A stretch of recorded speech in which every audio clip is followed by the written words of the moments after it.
படம் வேற லெவல் இருந்து ப்ரோ. தங்கலான் செம்மையாக இருந்தது. எல்லாமே ஃபேமிலியோட வந்து பார்க்கலாம். எல்லாமே பார்க்கலாம். அவ்வளோ அருமையாக இருந்தது. ஒவ்வொரு வரையும் அவ்வளோ சூப்பராக எடுத்திருக்காங்க. செம்மையாக இருந்தது. ஸ்டார்டிங் ஃப்ரெண்ட்ஸ் வணக்கம் மாப்பிள்ள தேடி வருது. என்னடா பண்றீங்க? அக்கா வந்திருக்கேன்டா. என்னங்க ஆர்த்தி மாளவிகா மகள் நடி பின்னி விட்டாங்க. மாளவிகா மகள் டிக்கெட் இருக்கா சொல்லி நான் நைட்டு வரேன், இப்போ வரேன் படத்துக்கு, திரும்பி வருவாங்க படத்துக்கு. படம் வேற லெவல். தங்கலான்னாங்க. பாட்டு ஒன்று இருக்குது.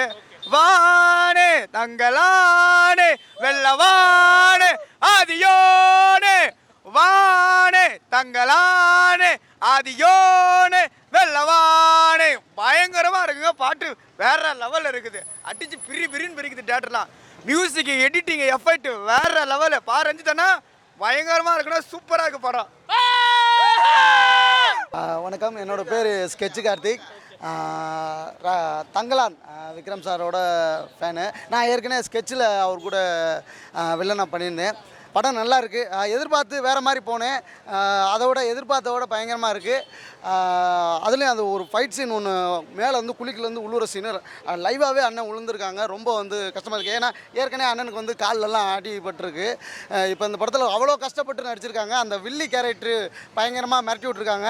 ரெண்டாவது என்னென்னா ரகுதத்தா, அந்த படத்தில் நான் ஒரு முக்கியமான கதாபாத்திரத்தில் நடிச்சிருக்கேன். அந்த படத்துக்கு இன்னும் போகாமல் நான் வந்து தங்கலான் ப்ரொமோஷனுக்காக வந்திருக்கேன். அப்படின்னா எனக்கு வந்து நடிப்பு ரொம்ப பிடிக்கும். அதுவும் விக்ரம் அண்ணன்னா ரொம்ப பிடிக்கும். அது இந்த படத்தில் வித்தியாசமாக இருக்கனால ஃபஸ்ட்டு அண்ணன் படத்தை பார்த்துட்டு அப்புறம் தம்பி படத்தை பார்க்கலாம் அப்படின்ட்டு வந்திருக்கு. படம் நல்லா இருக்கு, வந்து எல்லாரும் பாருங்க. தங்கலான் பார்த்துட்டோம். சூப்பராக இருக்கு படம். நல்லா இருக்கு. அது ரொம்ப நல்லா இருக்கு. அழகா இருக்கு பார்க்கறதுக்கு. ஜிவிஎம் லவ் சாங்னா நல்லா போடுவார். இதில் எப்படி போட்டிருக்காரு? இது சூப்பராக போட்டிருக்காரு. அவர் எது போட்டாலுமே நல்லா தான் இருக்கு. இது அழகாக தான் இருக்கு. ஓவராலாக ஸ்டோரி என்ன மேடம் சொல்லுவாங்க? அது வந்துட்டு எப்படின்னா ஒரு டிப்ரெஸ்ட் கிளாஸ் அவங்களோட அதை வச்சு வந்துருந்துச்சு படம். அது எப்படின்னா ஆக்சுவலி அந்த நிலத்தை காக்க வேண்டியவங்களே வந்துட்டு அவங்க அந்த நிலத்துக்கு அடிமையாக இருக்காங்க அப்படின்ற மாதிரி படத்தில் சொல்லியிருந்தாங்க. அவங்க மறந்துட்டாங்க, ஜென்ரேஷன் போயிட்டு மறந்துட்டாங்க அப்படின்ற மாதிரி. தங்கலான் வந்து ஒரு ஆஸ்கார் நாமினேட்டட் மூவி அப்படின்ற மாதிரி தான் நான் வந்து பார்த்தேன் நான். ஸோ கண்டிப்பாக இது ஆஸ்காருக்கு நாமினேட் ஆகும். ஏன்னா ஸ்டோரியும் மேக்கிங்கும் அந்த அளவுக்கு செம்ம சூப்பராக இருந்துச்சு. ஒரு யூனிக்னஸ் தெரிஞ்சுது ரஞ்சித்தோட படத்துக்கும் அந்த பிரம்மாண்டத்துக்கும் அந்த ஹிஸ்ட்ரிக்கும்.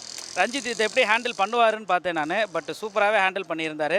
அவரோட டச்சிங்கும் படத்தில் அங்கங்கே இருக்குது. அது நம்மளை ரொம்ப இம்ப்ரெஸ் பண்ண வைக்கிது. ஓவராலாக பார்க்கும்போது கண்டிப்பாக ஃபேமிலியோடு போய் பார்க்க வேண்டிய படம் தான். என்ன ஒன்றுனா அவங்க யூஸ் பண்ணுற தமிழ் வந்து கொஞ்சம் பழைய தமிழ்ன்றனால நமக்கு சில டைலாக்ஸ் வந்து நமக்கு அண்டர்ஸ்டாண்ட் பண்ணுறது கொஞ்சம் கஷ்டமாக இருக்குது. கண்டிப்பாக செகண்ட் டைம் தேர்ட் டைம் பார்க்கும்போது அந்த டைலாகும் நமக்கு அண்டர்ஸ்டாண்ட் ஆகிடும். மற்றபடி ஸ்டோரி புரியாமல் இல்லை, படம் புரியாமல் எல்லாமே சூப்பராக புரியுது. தாராளமாக போய் தேட்டரில் உட்காந்து என்ஜாய் பண்ணி பார்க்கலாம். மியூசிக் ஜிவி தட்டி தூக்கிட்டாப்பில் வேறு லெவலில் இருந்தது. அடித்து நவுத்திட்டாப்பில். அந்த நம்ம கேப்டன் மில்லரில் பார்த்தீங்கன்னா என் கிரெடிட்ஸுக்கு வந்து ஒரு மியூசிக் போட்டிருப்பாப்புல, அது வேறு லெவலில் இருக்கும். அதே மாதிரியே இதில் என் கிரெடிட்ஸ் ஒரு மியூசிக் இருக்குது. அதை நீங்கள் பார்த்துட்டு வரணும். சாங்கெல்லாம் வேறு லெவலில் இருக்குது. கண்டிப்பாக நீங்கள் ஃபேமிலியோடு வந்தீங்கன்னா படத்தை சூப்பராக என்ஜாய் பண்ணலாம். படம் நல்லா இருக்குது சார். படம் புரிஞ்சு பார்க்கவும் படம் நல்லா பிடிக்கும். சில பேர் படம் புரியாமல் பார்க்குறாங்க. என்ன பேசுகிறாங்க, என்ன காட்டுறாங்கன்னா அவங்களுக்கு படம் கொஞ்சம் ஆவரேஜாக ஸ்மானாக தான் இருக்கும். ஹிஸ்டாரிக்கல் பீரியட் தான். 18th சென்ச்சுரி நடக்கிறது தான் காமிச்சிருக்காரு. இது கேஜிஎஃப்க்கு முன்னாடி நடக்கிறது எல்லாம். இப்போ எப்படி கேஜிஎஃப் தங்கத்தை சொன்னேன், இதே அதே மாதிரி தான் இது வேறு மாதிரி காட்டியிருக்காங்க. இந்த வெள்ளை காலங்களை வச்சு அங்கே தங்குற ஆதிவாசிங்க இருக்காங்களா, கஷ்டப்பட்டு விவசாயம் பண்ண அவங்கள வச்சு கடையை காமிச்சிருக்காங்க. எப்படி அடுத்த இதுக்கு போகிறது, அடுத்த கட்டத்துக்கு போகிறது தான் அவங்க பிளான் பண்ணுறாங்க. அவங்க எல்லாருக்காக விக்ரம் போராடுறாரு.